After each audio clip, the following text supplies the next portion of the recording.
নবীজি বলছেন ইল্লা মিন সালাসিন সাদকাতিন জারিয়াতিন, যারা সাদকায়ে জারি করলো ইলামে মাদ্রাসার মতো নেকির যেন এবার বর বইয়ে যায়, সেই মাদ্রাসায় হাত বাড়িয়ে দিল।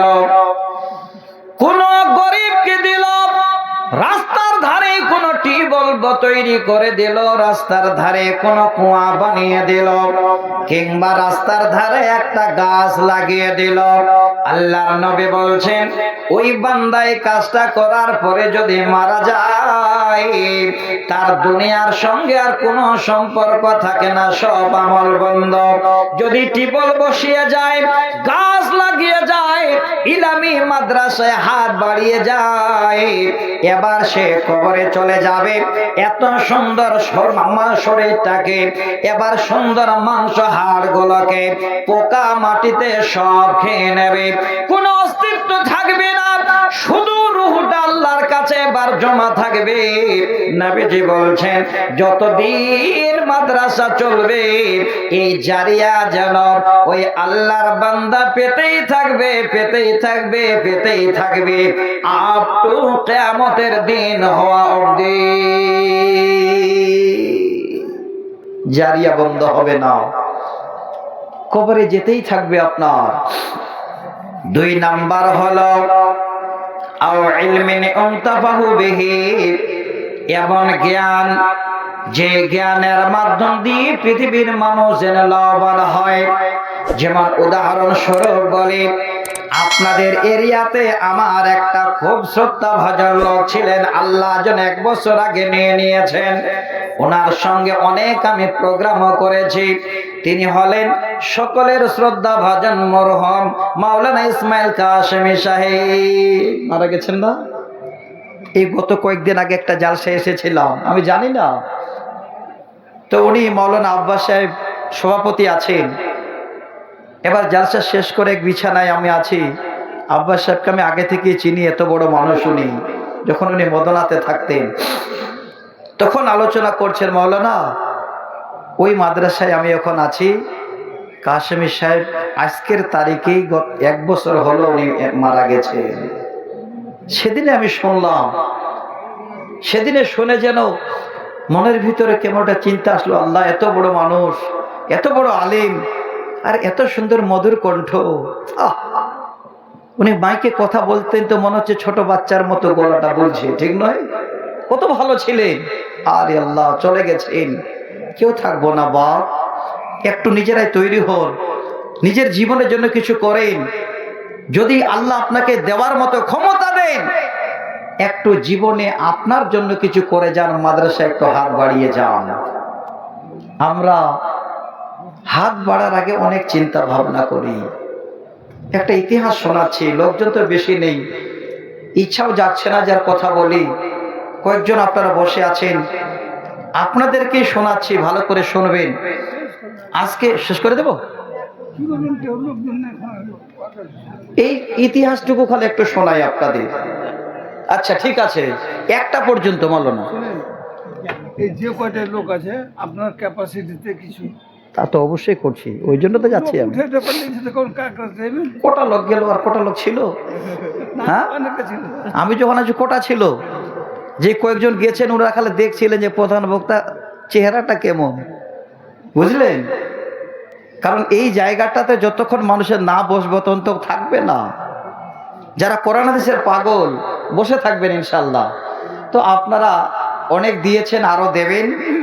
আমি আপনাদের জীবনের জন্যই বলছি, একটু চিন্তা ভাবনা করিয়েন। ইতিহাসটা কি শোনাচ্ছি আপনাদের এই জায়গাটাকে কেন্দ্র করে। হযরতে হাইসাম বিন আদি রাদিয়াল্লাহু তাআলা আনহু তিনি বলছেন, একদিন কাবা ঘরের সামনে 3 জন লোক, 3 জন ভক্তের খুব নাম করছেন। কিসের নাম? উনি সব থেকে বড় দাতা।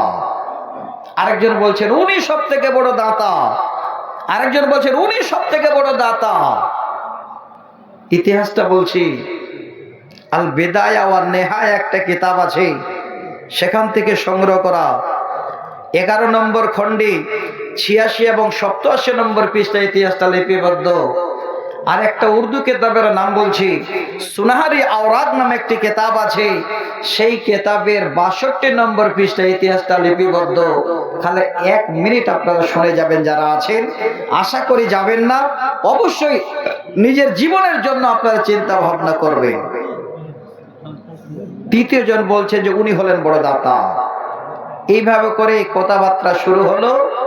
তাদের কথাবার্তাতে লোকজন কিছু জমা হয়ে গেল। এবার ওনারা বলছেন, তৃতীয় পক্ষের লোক, আপনারা একজনের কথা বলছেন যে উনি বড় দাতা, উনি বড় দাতা, এত ভক্ত আপনারা, আমরা এইভাবে দেখতে চাই না। তোমরা সেই লোকদের কাছে যাও, গিয়ে এবার হাত বাড়াও, এখনই পরিচয় হবে সব থেকে বড় দাতা কে। দেখেন, সাদকাতিন জারিয়া এই শব্দটাকে একটু নেবেন, আর এই জায়গাটা ইতিহাসটা একটু স্মরণ করবেন। 3 জন লোকের নাম তারা করছিল। 3 জনের মধ্যে প্রথম জন হলেন আল্লাহর নবীর ভাতিজা হযরতে আব্দুল্লাহ বিন জাফর। দ্বিতীয় জন হলেন হযরতে কায়েস বিন সাদ রাদিয়াল্লাহু তাআলা আনহু। তৃতীয় জন হলেন হযরতে আরাবা আউসি রাদিয়াল্লাহু তাআলা আনহু। এই 3 জন সাহাবীর জন্য এবার দানের কথা ভক্তরা বলতে লাগলে, বলে তাদের কাছে যাও। প্রথম জন চলে গেল আব্দুল্লাহ ইবনে জাফরের কাছে। ওই সময় আব্দুল্লাহ ইবনে জাফর এইভাবে করে উঠে সওয়ার হয়েছে, হাতে একটা থলি আছে আর একটা তরবারি নিয়ে বের হচ্ছে। এবার তিনার ভক্ত গিয়ে হাজির, গিয়ে বলেন, ওগো আব্দুল্লাহ ইবনে জাফর, আমি আপনার কাছে এসেছি বড় মুসাফির, অসহায়, আমার পথেও শেষ হয়ে গেছে, আমার বাড়ি যাবার মতো কিছুই আমার হাতে নাই, তাই আপনার কাছে আসলাম। আপনি যদি আমাকে কিছু সাহায্য করতেন বড় উপকার হতো। হযরত আব্দুল্লাহ ইবনে জাফর বলেন, কথাটা শোনা মাত্রই আমি আবার উটের পিঠ থেকে নেমে গেলাম, আর ওই সাইলকে আমি বললাম, ভাই রে, তুমি আবার উটের পিঠে উঠে যাও, আর এই যে থলিটা দেখতে পাচ্ছ, এই থলিটা তোমাকে দিয়ে দিলাম, 400 স্বর্ণ মুদ্রা রয়েছে, আর এই তরবারি দিয়ে দিলাম। তবে এই তরবারিটা যেমন তেমন তরবারি নয়, এই তরবারিটা হলো হযরতে সাইয়েদনা আলী রাদিয়াল্লাহু তাআলা আনহুর তরবারি। আমি এই মুহূর্তে বের হচ্ছিলাম, তুমি হাত বাড়িয়েছো, আমি এই সমস্ত কিছু তোমাকে দিয়ে দিলাম, নিয়ে যাও। সাহাবীদের জীবন দেখেন। আমরা হলে কি করতাম? এক জায়গায় বের হচ্ছে, তুমি এখন আসছো, যাও, ধমকি দিতাম। উট দিয়ে দিলেন, 400 স্বর্ণ মুদ্রা থল দিয়ে দিলেন, তরবারি দিয়ে দিলেন। এবার দ্বিতীয় জন আবার চলে গেছেন হযরতে কায়েস বিন সাদের ঘরে, আওয়াজ দিচ্ছেন। ইতিমধ্যে এবার তিনি ঘুমাচ্ছেন, আর বাইরে এক দাস বসে আছেন। যখন আওয়াজ দেওয়া, বাইরে এবার দাস বলছেন, ওরে আল্লাহর বান্দা, হযরতে কায়েস বিন সাদ এখন ঘুমাচ্ছেন, তিনাকে ডাক দেওয়া যাবে না, কি প্রয়োজন বলো? বলে, এই জন্য আমি এসেছিলাম, আমি একজন মুসাফির, আমার হাতে কিছুই নাই, আমার পথেও শেষ হয়ে গেছে, আমার চলার আর কিছুই নাই, তাই ওনার কাছে এসেছিলাম কিছু সাহায্যের জন্য। এবার তিনার দাস দরজায় বসেছিলেন, এই রকমের একটা চামড়ার থলি বের করে নিয়ে এসে হাতে দিয়ে দিলেন, আর বললেন, এখানে 700 স্বর্ণ মুদ্রা আছে। আরো শুনে নাও, এই বাইরের দিকে যতগুলো উট বাঁধানো আছে সব হলো হযরতে সাদ বিন কায়েস বিন সাদের। আপনি সেখান থেকে আপনার পছন্দ মতো একটা উট নিয়ে বেরিয়ে যান। দেখেন গোলাম একজন আর মালিক শুয়ে আছেন। 700 স্বর্ণ মুদ্রার থলি দিয়ে দিলেন, উট নিয়ে যাবার অর্ডার দিলেন, তিনি নিয়ে চলে গেলেন। কিছুক্ষণ পর সাহাবী হযরতে কায়েস বিন সাদ চেতন পেলেন, এবার ঘটনা শোনালেন, আফসোস করতে লাগলেন, তুমি কেন আমাকে জাগাওনি? হয়তো তাকে যা দিয়েছো তার আশা পূরণ হয়েছে কিনা, তার রাস্তায় এই রকমের সমস্যার সমাধান হবে কিনা। আমাকে যদি তুমি চেতন করাতে আমি আরো বেশি তারে কিছু দিতাম। এবার কায়েস বিন সাদ বলছেন, তুমি যেটা করেছো ভালো করেছো, নেকির কাজ করেছো, এই কারণে আমি তোমাকে যাও আজ থেকে আজাদ করে দিলাম। দ্বিতীয় জন ফিরে আসলেন। তৃতীয় জন এবার যাচ্ছেন তিনার ভক্তর কাছে। তিনি হলেন সাহাবী হযরতে আরাব আউসী রাদিয়াল্লাহু তাআলা আনহু। তিনার কাছে গেছেন, আর ওই টাইমে সাহাবী আরাব আউসী নামাজের জন্য বের হচ্ছেন। ঘরে কিছুই নাই, দুটো গোলাম ডানে এবং বামে এইভাবে করে ঘাড়ে হাত দিয়ে যাচ্ছেন নামাজে। হঠাৎ করে এবার সাইল গিয়ে দরজায় হাজির, বলেন, ওগো আরাব আউসী, আমি একজন মুসাফির, আমার পথেও শেষ হয়ে গেছে, একটু কিছু আমাকে সাহায্য করুন।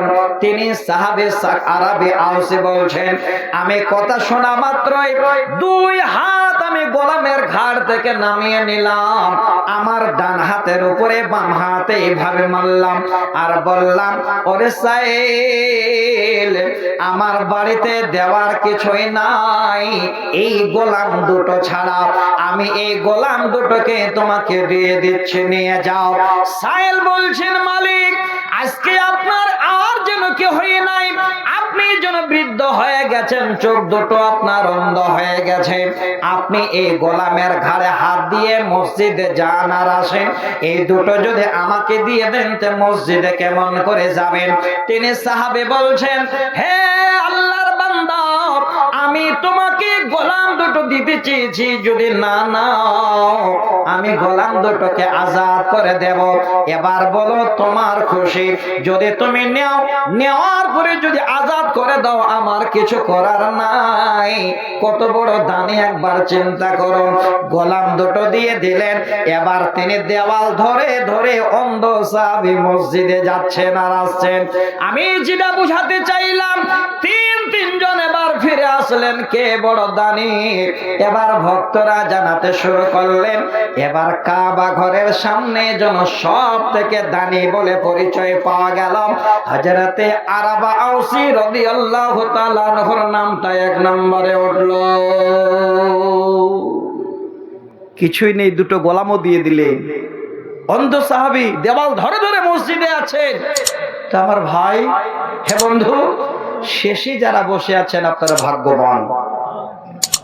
আমি আপনাদের একটু অনুরোধ করছি, শেষ সময় এমন কিছু দান দেন যে দানটা হযরতে আরাব আউসীর মতো আল্লাহ যেন আপনাদের কবুল করেন।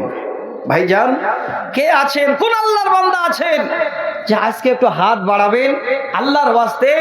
1000, 2000, 5000, 100, 200 করে একটু দেন, আমি মুসাফির, আপনাদের জন্য একটু দোয়া করব। পাওয়া যাবে ভাই? কোন আল্লাহর বান্দা আসছিল মৃত্যু মাতার জন্য 1000 টাকা? আলহামদুলিল্লাহ, আসছিল মৃত্যু মাতার জন্য 1000 টাকা দিয়েছেন। দেখেন, আমি ভাবলাম কামরুল ভাই বোধহয় সব ঝেঁকে তুলে নিলেন না। অনেকে থাকে যে মাওলানা শেষে দেব। আসেন তো ভাই, কে কে আছেন আল্লাহর ওয়াস্তে? একটু হাতটা বাড়ান। আলহামদুলিল্লাহ, একটু হাতটা বাড়ান না। আরেকজন ভাই আমার 1000 টাকা, দেখেন তিনার দান আল্লাহ তুমি হযরতে আরাব আউসীর মতো কবুল করে নিও। রব্বুল আলামিন তোমার বান্দা শেষে 1000 টাকা ইলামে মাদ্রাসায় দিলেন। আর কে আছেন ভাই আল্লাহর ওয়াস্তে? দেরি করবেন না। নওশাদ আলী, মানে এই মাসে পরে ফারে গেছে, আবার দিলেন।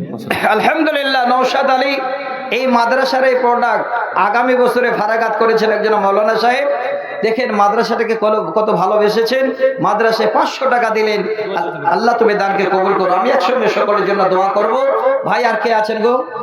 শেষ সময় যার যেমন জুটবে, 1000, 2000, 500, 100, 200 করে জীবনে শেষ মনে করেন যে আল্লাহ এই দানটা আপনার জীবনে শেষ হয়ে যেতে পারে, যে ঘুমাবেন চেতন যদি না হন তো আল্লাহর কাছে হয়তো চলে যেতে হবে।